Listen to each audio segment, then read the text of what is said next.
श्री सत्य गुरुदेवाय नमः। भगवान की शक्ति का अनुभव कैसे करें? हरि व्यापक सर्वत्र समाना, प्रेम से प्रकट होई में जाना।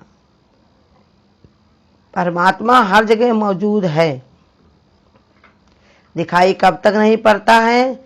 जब तक हम उसको देखना नहीं चाहते, या तो हमारी सूझ वाली निगाह नहीं मेरे पास होती है।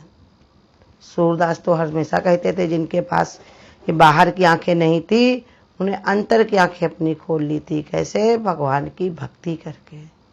हर समय भगवान का भजन ध्यान करते करते उनको शक्ति ऐसी आ गई कि जर्रे जर्रे में है झांकी भगवान की, किसी सूझ वाली आंख ने पहचान की।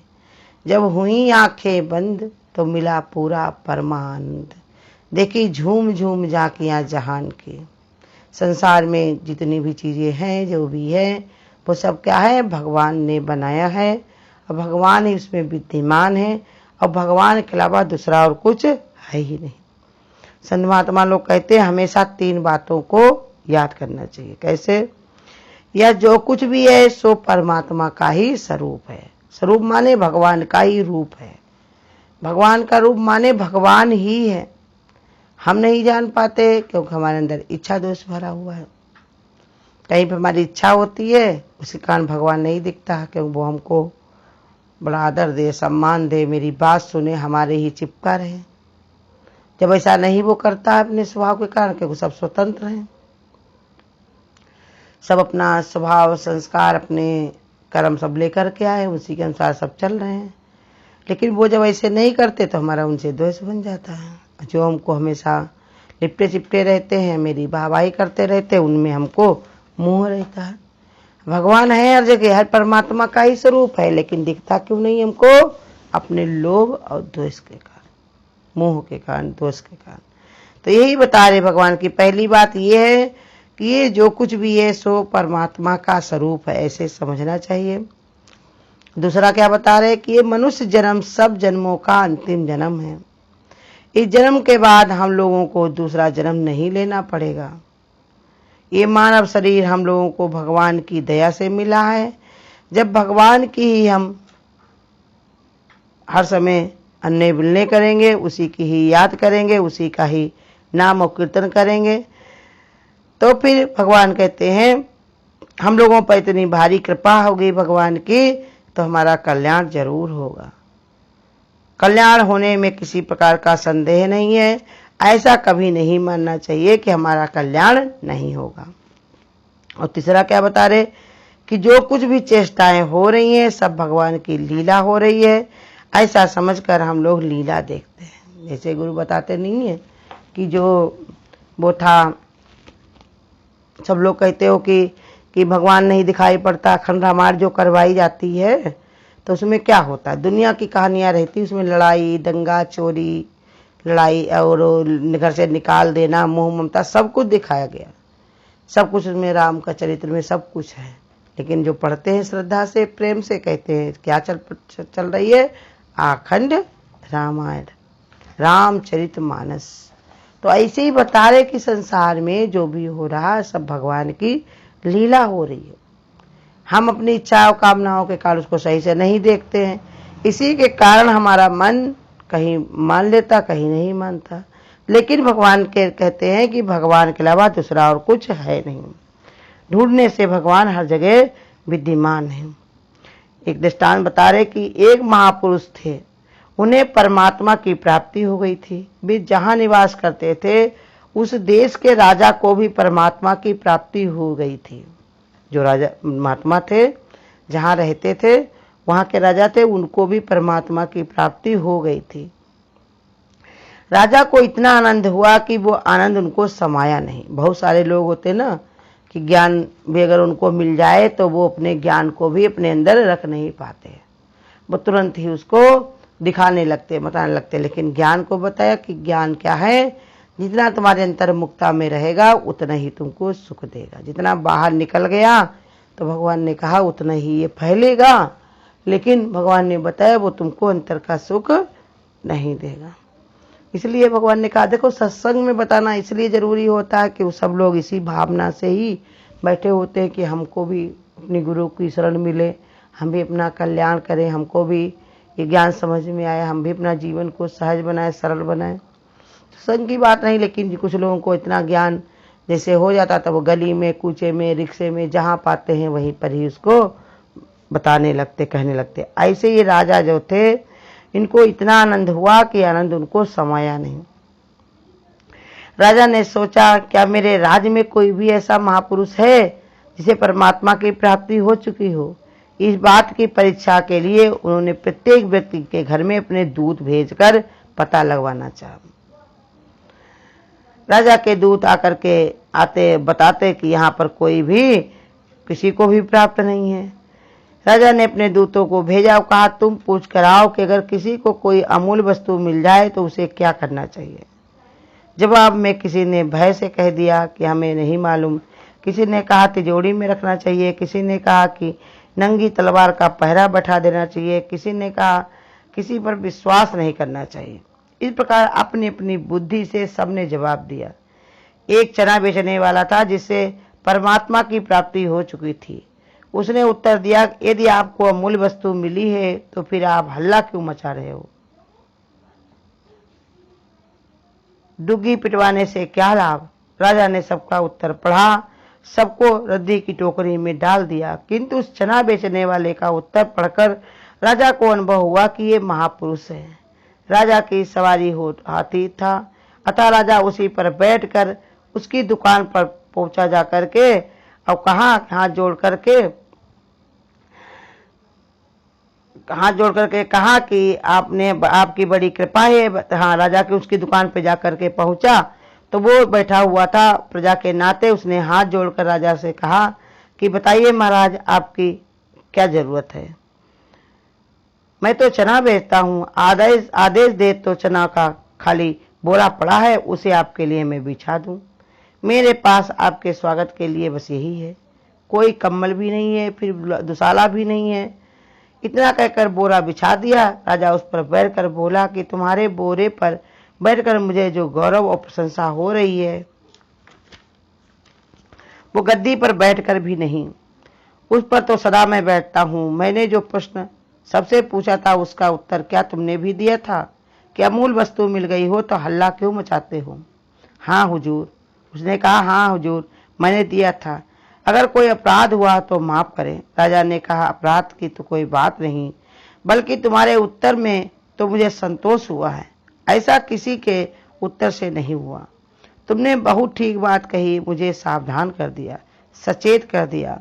मैं तुम पर बहुत खुश हुआ हूँ, मुझे बड़ा संतोष हुआ है। अब मैं तुम्हें संतुष्ट करना चाहता हूँ, तुम्हारी क्या मैं सेवा करूँ? तुम कहो तो मैं वो करने को तैयार हूँ। इस चना बेचने वाले ने कहा, महाराज, यदि आप मुझे वचन दें तो मैं आपके हृदय की बात अपने हृदय की बात आपसे कहूँ। राजा ने सोचा, कोई लड़का, ये लड़का है, ज़्यादा ज़्यादा मेरी राज मांग लेगा या मुझे, लेकिन फिर भी अगर राज इसको मिल जाएगा तब भी तो ये महापुरुष के हाथ में अगर राज चला जाएगा तो मेरी प्रजा का कल्याण ही तो होगा। ऐसे ही मन में सोच रहे थे कि इतने में ही उसने हाथ जोड़ करके राजा से कहा कि राजा साहब, आपकी बड़ी भारी कृपा होगी, परंतु भविष्य में तो आप हमारे पास यहाँ ना आए और ना ही मुझे बुलाएं। हाथ जोड़कर उसने क्या मांगा कि भविष्य में, मतलब कभी भी हमको आप बुलाएं भी नहीं और हमसे मिलने भी नहीं आए। ये सुनते ही राजा की आंखें खुली की खुली रह गईं कि देखो इसने क्या कहा। हर एक इंसान राजा से मिलता तो कुछ ना कुछ मांग बैठता है, लेकिन ये कह रहा मुझे बुलाना नहीं, और ना हमको बुलाना ना हमारे पास आना, तो हमको बुलाने की तो हमारी सामर्थ्य ही नहीं है। उसने कहा कि जब पूछा राजा ने कि तुमने ऐसा क्यों कहा, तो उसने कहा, इसलिए हमने कहा कि आपको बुलाने की तो हमारी सामर्थ्य ही नहीं है, मैं आपको कैसे बुलाऊं, किंतु मुझे आने के लिए मना क्यों किया? उसने उत्तर दिया, यदि आप यहाँ आएंगे तो बहुत लोग आकर मुझे तंग करेंगे कि आप राजा के पास हमारी सिफारिश कर दें। मैं अपना चना बेचकर गुजारा करता हूँ, उससे ही मैं समय निकालना पड़ेगा और ये मेरी इच्छा नहीं है कि मैं अपने शरीर के निर्वाह के लिए किसी की याचना करूं। चाहे शरीर ना रहे किंतु अपने शरीर के पोषण के लिए मुझे याचना करनी पड़े, ये मेरे लिए कलंक है। आपके राज में पैसे का क्या करूंगा, ये मेरे का कोई काम का नहीं है। इसलिए मैंने कहा कि आप यहाँ मिलने भी ना आए। राजा बोला, बात यह है कि आप जैसा पुरुष मुझे मिल गया है, किंतु मैं यह नहीं समझता कि आप वरदान में ऐसी बात मांगेंगे। खैर मेरी बुद्धि ये बात ही नहीं, मेरी बुद्धि में ये बात है ही नहीं। अच्छा, आपने अपना सत्संग करने में रुकावट क्यों डाली? उसने कहा, यदि आपको अमूल्य वस्तु मिल गई हो तो हमारी जरूरत ही क्या है। यदि मुझे आपकी जरूरत होगी तो आपके लिए मैं अपना आना खुला रख रखा हूँ, मैं आपके पास आऊँगा। इसके लिए तो कोई मना ही नहीं है। मैं अपनी खुशी से आपके पास आऊँगा, इस पर कोई रोक नहीं है। मैंने तो आपको रोका है। यदि मुझे गरज पड़ेगी मैं आपके पास आऊँगा, किंतु आपको कोई गरज नहीं होनी चाहिए, क्योंकि आपको अमूल्य वस्तु मिल गई है, यानी आपको तो परमात्मा की प्राप्ति हो गई है। अतः आपको मुझसे मिलने का क्या फायदा। इसलिए मैंने आपका आना रोक दिया और अपना खुला रखा। मैंने ये कहा कि आप मुझे नहीं बुलाएंगे, ये नहीं कहा मैं आपसे पास नहीं आऊँगा। इस पर राजा ने कहा कि आपको नहीं बुलाऊंगा तथा मैं आपके पास नहीं आऊँगा, इसका तो बंधन है। इसलिए मेरी आपसे प्रार्थना कि आप मुझे बुला भी सकते हैं और मेरे यहाँ आ भी सकते हैं। आप तो सब कर सकते हैं ना, किंतु आपकी कोई इच्छा नहीं है, कोई गरज नहीं, कोई जरूरत नहीं है। चलने वाले ने कहा, आपका कहना ठीक है, पर मुझे गरज नहीं है। ये मैं कब कहता हूँ? मैं तो कहता हूँ मुझे आवश्यकता होगी तो मैं आऊँगा। मैं ये भी नहीं कहता कि आपको परमात्मा की प्राप्ति हो गई है इसलिए गरज नहीं है। मुझे पहले ही प्राप्ति है इसलिए गरज नहीं है। मुझे गरज होगी तो मैं आ जाऊँगा, किंतु मेरे लिए तो मार्ग खुला है। राजा ने कहा, यद्यपि आपको कोई गरज नहीं है तो भी मेरी प्रार्थना कि आप मुझे ही समय समय पर बुला लिया करें, क्योंकि आप तो मुझे बुला सकते हैं। उसने कहा, हाँ, आवश्यकता होगी तो बुला लूंगा। ये है निष्काम भाव। देखिए, भगवान की जब कोई प्रीति हो जाती, उससे प्रेम हो जाता है तो कोई चाहना नहीं रहते, उसकी शक्ति को जान लेता है कोई तब। जैसे राजा ने कह तो रहा था कि हमको प्राप्ति हो गई, लेकिन सच्ची प्राप्ति नहीं हुई थी। लेकिन वो चना बेचने वाला जो था उसको सच्ची प्राप्ति हो गई थी। उसने कहा, मुझे राजा से भी कोई आवश्यकता नहीं है। यही बताया कि जो भगवान की सामर्थ्य को जान लेता है, उसकी शक्ति का अनुभव कर लेता है, उसे फिर कुछ भी चाहिए नहीं होता, किसी चीज की भी आवश्यकता नहीं होती। वो हमेशा अपने परमात्मा में ही मस्त रहता। बहुत सारी दृष्टांत भी हैं कि एक संत थे, उनके पास एक गरीब आदमी गया और कहने लगा कि संत मेरी कुछ मदद करो, हमारे लिए कुछ इंतजाम कर दो, हमारे बड़ी परेशानी है, बहुत हमारे घर में गरीबी है, खाने पीने को कुछ नहीं है। तो संत ने कहा, देखो ये पीछे एक टोकरी रखी हुई है, उसमें बहुत सारे पत्थर पड़े हुए हैं, उसी में एक पारस भी पड़ा है, वो तुम ले लो। भाई वो गरीब आदमी था, वो पारस को उठाकर अपने घर में लाया और सब चीज़ को बढ़िया सोना बनाने लगा, तवा को, करछली को, चिमटा को और जो चीज़ें थी उसके पास, तसला जो भी था, उसके सब चीज़ वो सोने का बनाने लगा। बहुत धनवान हो गया। एक दिन उसकी पत्नी ने पूछा कि ये तो जो पारस तुम लेकर के आए हो, जिससे तुम सोना बनाते हो, ये कहाँ से तुम्हें मिला? तो उसने बताया कि संत की जो है, एक संत की कुटिया से लेकर के आया हूँ, उनके वहाँ झुआ में बहुत सारे पत्थर पड़े हुए थे, उसी में ये पारस भी पड़ा था। संत ने कहा, ले जाओ, जाओ सुखी हो जाओ। तब उनकी पत्नी ने कहा, जरूर इससे भी बढ़िया कोई चीज होगी जो संत के पास होगी, तभी तो उन्होंने टोकरी में इसको फेंक रखा था। भाई भेजा अपने पति को, वो गया और कहने लगा कि संत जी महाराज, संत से कहा, महाराज आपने हमको जो पारस दिया है, अब वो पारस आपके वहां ऐसे फीका पड़ा रहता है, इससे भी बड़ी चीज आपके पास जरूर होगी, तभी तो आपने उसको किनारे डाल रखा। कहा, हाँ। वो क्या है पूछा उसने।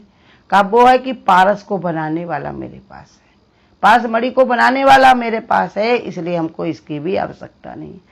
ऐसे ही भगवान की भक्ति में जब अतिका प्रेम हो जाता है, परम विश्वास हो जाता है, उसकी सामर्थ्य को हम जान लेते हैं, तब हमको इस संसार बनाने वाले जब हमको मिल जाता है, परमात्मा की प्राप्ति हो जाती, तो संसार की भी आवश्यकता नहीं होती है। कुछ न चाहिए उनको जो तुमको पावे। हरिओम।